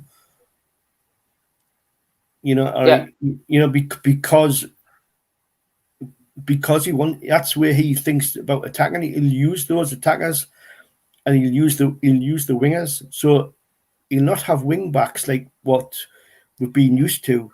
And I don't think Matt Ritchie will start. Matt Ritchie won't be the left back. I think he'll have Jamal Lewis. Yeah. He did great against Italy, and everybody talking about how good he was marking Chiesa. Yeah. So I think there's a good chance that he'll start as left back, and Matt Ritchie will play some part in the midfield. And I think alongside Isaac Hayden, although I'm not a big Isaac Hayden fan, but let's hope that Eddie Howe's going to get the most out of Isaac Hayden. Matt Ritchie was in Bournemouth. Matt Ritchie was in Bournemouth. Okay. So maybe 30% of the team was in Bournemouth now. Exactly. So I think Matt Ritchie will play and Callum Wilson will play. So who will be the second striker? If you said 4-4-2. I think it'll be Saint-Maximin. So, okay, let's say Wilson. You expect Wilson and Saint-Maximin in front. What about the middle? Who will be in the middle? Well, I think you've got Matt Ritchie, Isaac Hayden, and Almiron. Who else? 3. If anybody, it could be Longstaff. Longstaff. Okay, defense. Defense, Jamal Lewis. Yeah, Jamal Lewis. Okay. And I think Jacob That's Murray. Jacob Murphy. Yeah. And the centre back. Centre And I half. think the centre back could be Lascelles and Fernandez. Federico. Fernandez. What's the story about Fernandez? He just fell out with. Yeah, I think he just had a falling out with Graham Jones. Oh. I think he had a falling out with Graham Jones. But then again, I don't know whether Mancure, I don't know if he would play a role. But I think we've got to have an attacker. We've got an attacking left back, an attacking right back. So to me, I think you get Murphy playing down the right hand side, and he gives you that overlap. Yeah. You know, so he gives you the overlap. So you think Fernandez will be back? I hope so. So. Where is Clark disappear? Clark. Hmm. I think he's too slow. Oh. He's championship player. So Lascelles and Fernandez, you think? Yeah, Fernandez. If not Fernandez, Shaw. Shaw maybe. Shaw. Yeah. And goalkeeper, we expect Dubravka to back. She's Yeah. back, yeah. Yeah, I guess this as well. So Shelby, maybe he will on the return. bench. On the bench. Okay. So what's their score you expect? What score do I expect? For me, I expect 3 points. I do think we'll win, and I think we'll win 2-0. Wow, we really I need think we'll this. win 2-0, and I think the goal scorers, the goals will come from Almiron and Wilson. Almiron and Wilson. Brilliant. Yeah, that's who I think is going to. So إن شاء الله يعني نتمنى طبعا التوفيق لنادي نيوكاسل في المباراة القادمة. طبعا المباراة الأولى لديهاو، وزي ما يعني ديهاو يحب خطة 4-4-2.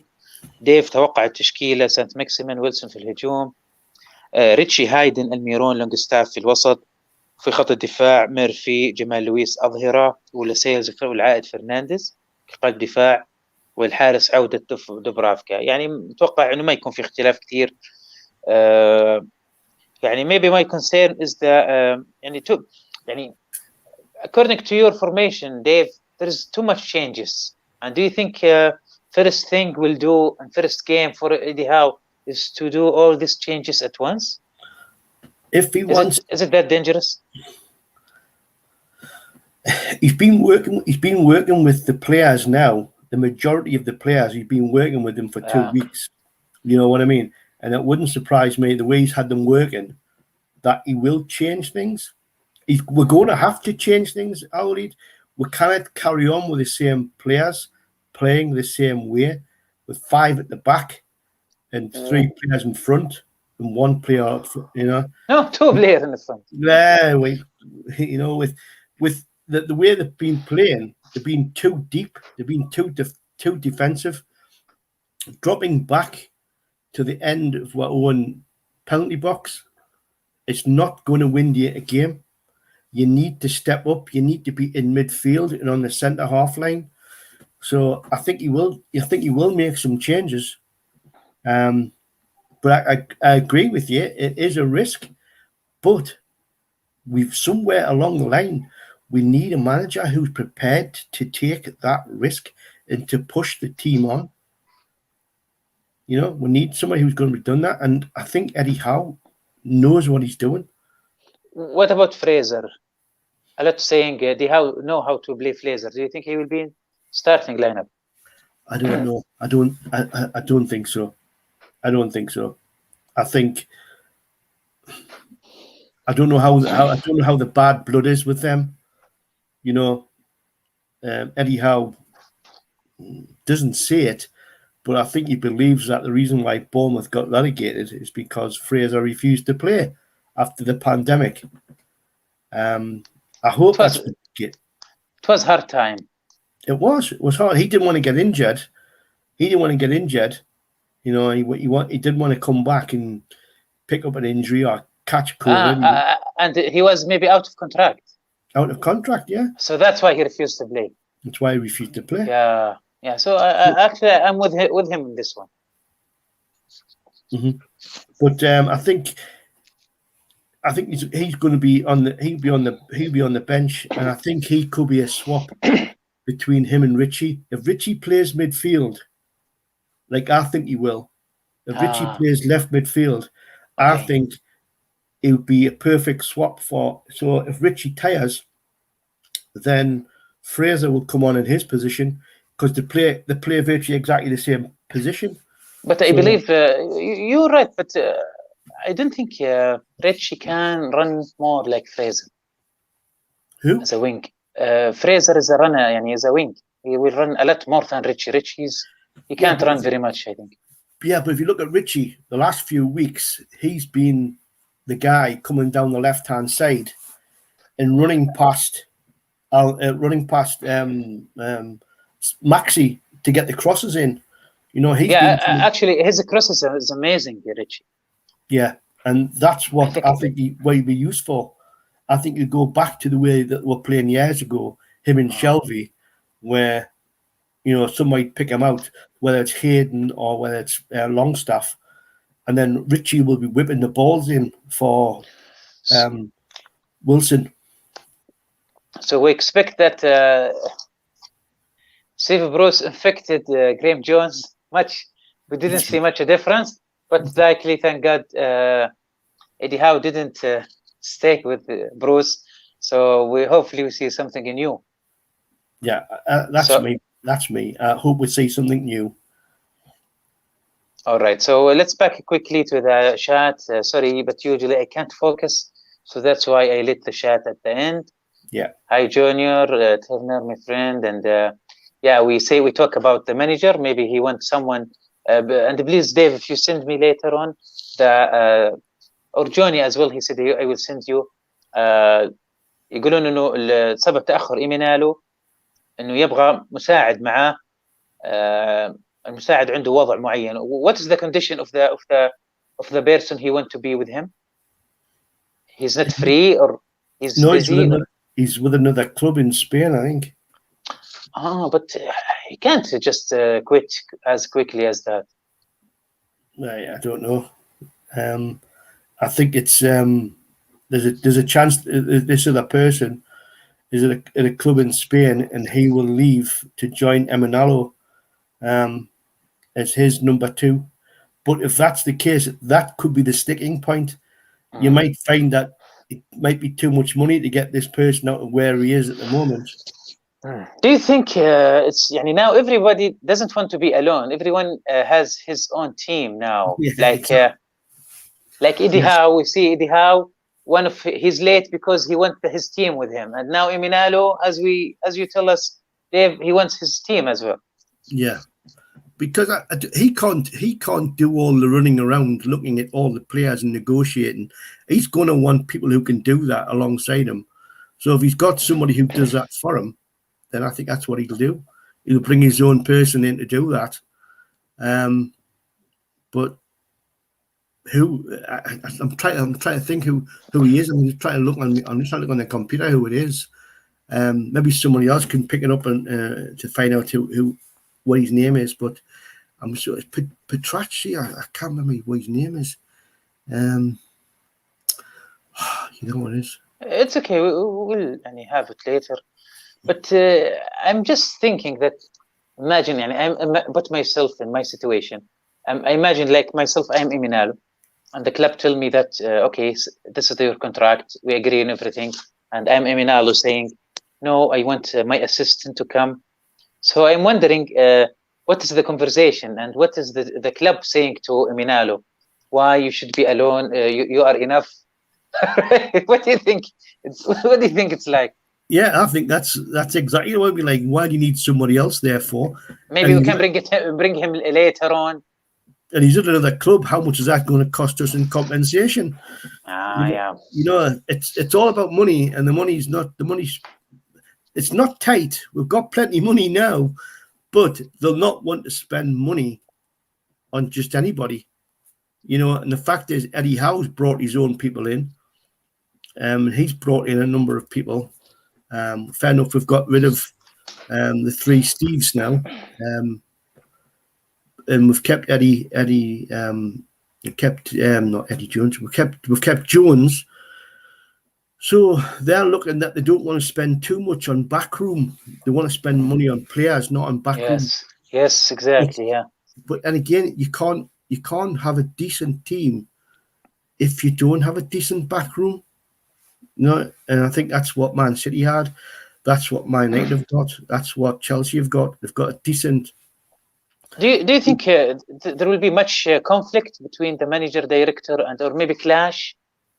More clash between Eddie Howe and the director manager, or do you think this is everybody have his own separate job? But I think would be a conflict.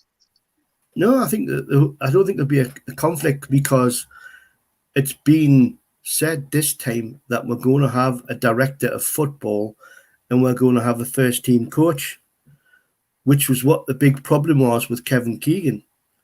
Our Kev he didn't want to be a first team coach. He wanted to be the coach and the manager and the person to decide who the players we would buy would be. And that's one of the things, that's why Ashley brought in the people that he did. He brought in Dennis Wise. Dennis Wise to be a director of football. And he wouldn't have Kevin Keegan kicked off. Keegan's had more experience than Dennis Wise ever had. But no, I think the way this setup will be, Emanalo will do the scouting. You'll get Eddie Howe saying Eddie Howe took advice off this bloke at Brighton who told him we need a new centre forward. I don't know who that was. Who was the man who told Eddie Howe that we need a new centre forward? That's me. You, exactly. No, I actually. So Eddie Howe. No, wait. What they said, that Graham Jones put only Saint Maximin and Wilson in the front, and they are very behind. I said at least we need a third person to play in the front. Yeah. It shouldn't be someone from outside the club. Maybe add one like Willick, or add someone, or maybe some Dwight Gale, anyone. But we need three at least in the front. And he said definitely. You just mentioned the name there, which we totally missed out. Willick. Will Willick play on Saturday? And I think he will. So who steps out if Willick plays? Is it going to be Hayden or is it going to be Longstaff? Because Willick gives you that extra goal scoring opportunity. So there you go. Willick. Well, Brentford, they are attacking team. So. Wait, that'll leave space. I think the reason why Bruce and Graham Jones, they agree on 5 of the back, because there is no decent center or defense midfielder in the team. Mm-hmm. So that's why they play in 5. So I'm not going to be surprised if he play 5 as well. You think? But I can't. The whole point of him being an attack, he's got to play attacking football, and that would mean you'd have to have wing backs. And have we got any wing backs? We've got young Murphy, but Lewis isn't a wing back. Lewis will never make a wing back. It means you'll have to play Richie as a wing back on the left hand side, and that then exposes you to Ivan Toney's pace and his presence. So I don't know. It's going to be interesting. But the thing is, with Emanalo, you'll get Eddie Howe saying to Emanalo, I need a new striker. I need a new midfielder. Go out and find me somebody. I need to build up my strikers. I need to build up my midfielders. And I was reading about Emanalo. He have quite a CV. He's the one who discovered Mohamed Salah, De Bruyne, and Mourinho. He doesn't really get into them. He doesn't prefer them as at the beginning. But look where they are now. Exactly. Top of class players now. And Kante as well. He found Kante, Fabregas, a lot of players. Yeah. So he's found a lot of decent players, and that's what we're looking for: people who can bring those type of players in early, and we can develop those players. Yes, exactly. So is it freezing, as the junior says? It's freezing. It's very cold. Very cold. What's what? Going to Barcelona. All right. So Michael Edwards, Real Madrid, and Emiliano Barca. So back to square one. Yes, he said. Bring back Dennis Wise. Junior says, "Where's the pups?" Ha ha. Okay, hi lads. No pubs. They are all warm month. Just look at how women dress in the big market. Yes. They're more than one hotel in Gateshead. Bill Burnett There's says, only one hotel in Gateshead. really? No. See, Bill. Okay. Ian, my friend, good evening. I am off to feed the rats. The rats in the park you mentioned. Yeah, wait. Honestly, it's a beautiful park, but yes, it's there's a lot of rats around by that way, and you expect that being in the city centre. Yeah. Oh wait. Yes. The Bills just saying that the city stadium was used for athletics, but it's very old. It hasn't been used for anything for a long time. The previous team selection was dreadful. Need changes to be more positive, of course. Yeah, exactly. Definitely. I heard Eddie and Fraser met quite a few times after he left Bournemouth, and they are on good terms now. Well, I can't blame a player to play out of his contract. I can't blame Fraser on this one at all. If this was only the issue. Yeah, he was out of contract, and they needed him to sign that extension to carry on playing, and he refused to carry on playing. So yes, he was out of contract. But you mean extension for 2 months only? Hmm? The extension was only for 2 months. This is nothing. Yeah. And look at for example, look at the amazing talent Jack Wilshere. See, now nobody wants him because of the injuries, and we lost such an young and great player for injuries. So everybody want to take care of his future. Guy Brush, reboot. I'm excited to see how Lewis, Joey, who's Joey? Joe Linton. Murphy. Joe Linton. Murphy and Hendrick improves. There's two there who I think have got room for improvement. Lewis and Murphy. I honestly don't think Joe Linton will improve, and I don't think Hendrick will improve, and they certainly won't improve how we play. Joe Linton is probably the biggest cart horse we've bought since we bought George Riley back in the 1980s, and Billy Rafferty. They were two cart horses and a half, but Joe Linton is another big cart horse. I think I think what happened with him, with Joe Linton, I think was he was given too much pressure when he signed, because he came in as a number 9 and he wasn't a number 9. How much percentage you think Joe Linton will change under Eddie Howe management? Oh, I think he'll change. I think he'll change quite a bit. But I still don't think he'll be good enough to play for Newcastle in the Premier League. I think Eddie Howe will get him moving. But it's his touch. He couldn't trap a bag of cement. He couldn't trap a bag of cement. If the ball bounces off him, he falls over the ball.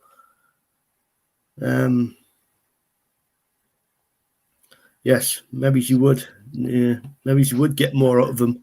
But I still don't think the Premier League is such a competitive league, competitive players. I think Joe Linton might do like what Mitrovic has done. He'd be good in the Championship, because Mitrovic is scoring goals left, right, and centre in the Championship. But as soon as you put him in the Premier League, he couldn't hit a barn. He couldn't hit a barn door. Yeah. So now. So Kenneth Wilson says Joe will be great.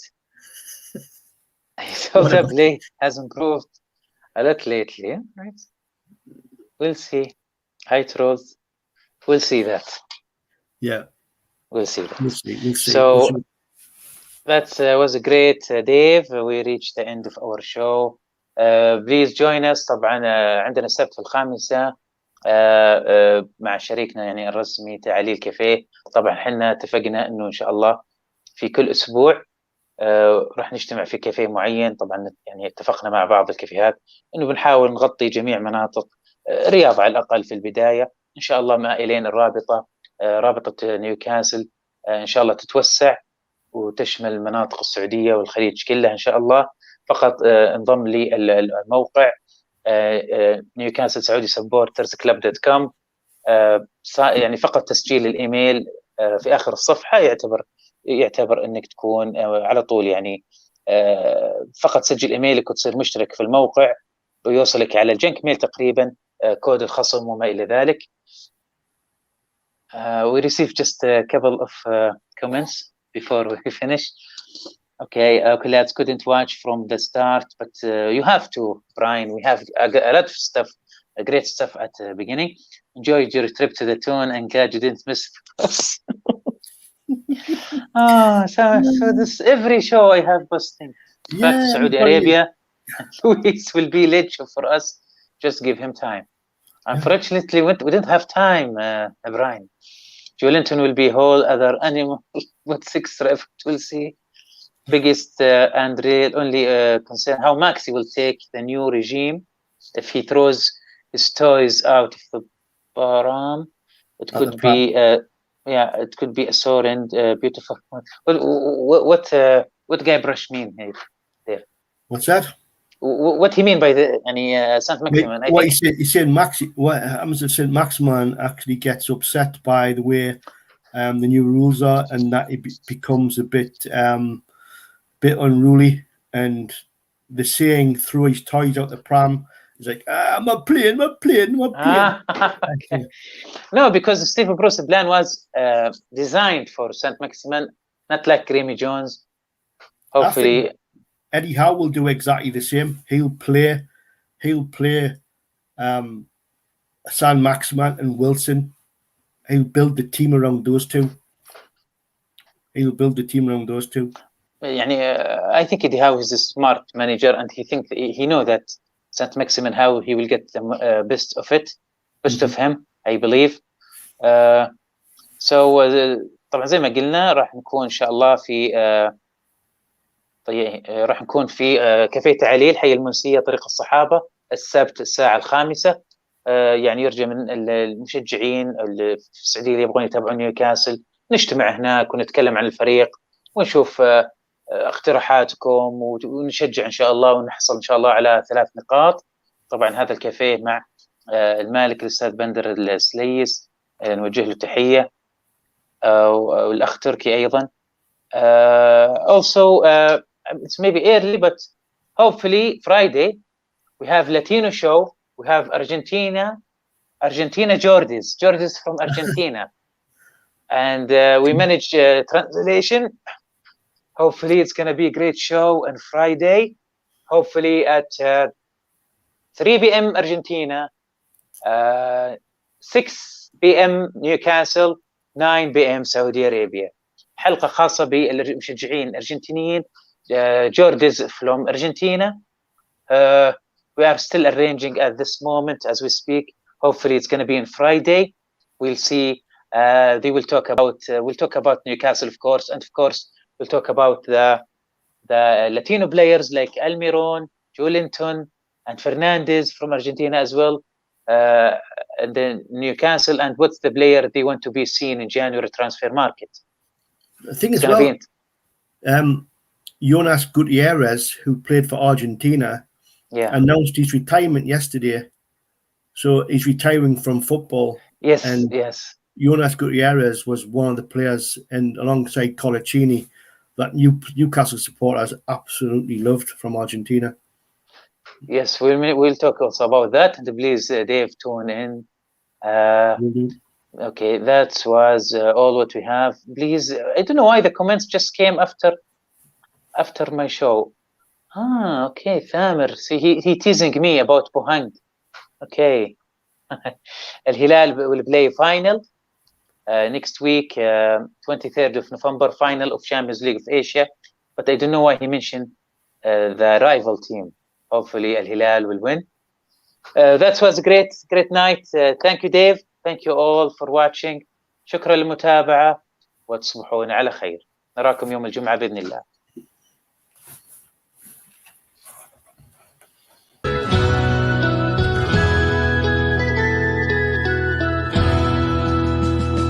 Take me home to the banks of the river Tyne.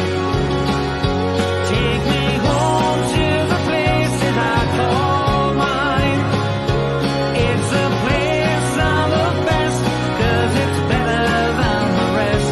Take me home to the banks of the river Tyne. Take me home to the banks of the river Tyne. Take me home to the place that I call mine. It's a place I love best. Yes, it's better than the rest.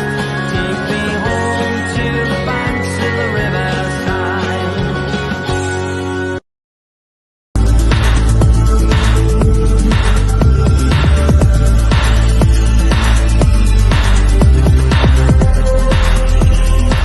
بالنسبه لما يجيك ستيف بروس مثلا يحط لك 5 في خط الدفاع ويلعب مهاجمين، Excuse me, اللاعبين Ravi. اللي في النص What is your VPN? ما يجي بي ان. Yes. ما يجي بي ان سبايدر بي ان. Welcome to the Toon. What is that? It's where the Georges live. What is a Geordie? Someone that lives in the Toon. You've a lot to learn, bonny lad. Coming home, Newcastle. Been over all the way. What a goal! Hassan been over. A magnificent goal.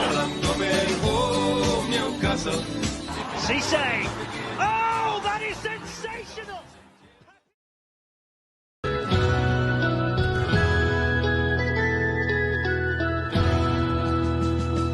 Take me home to the banks of the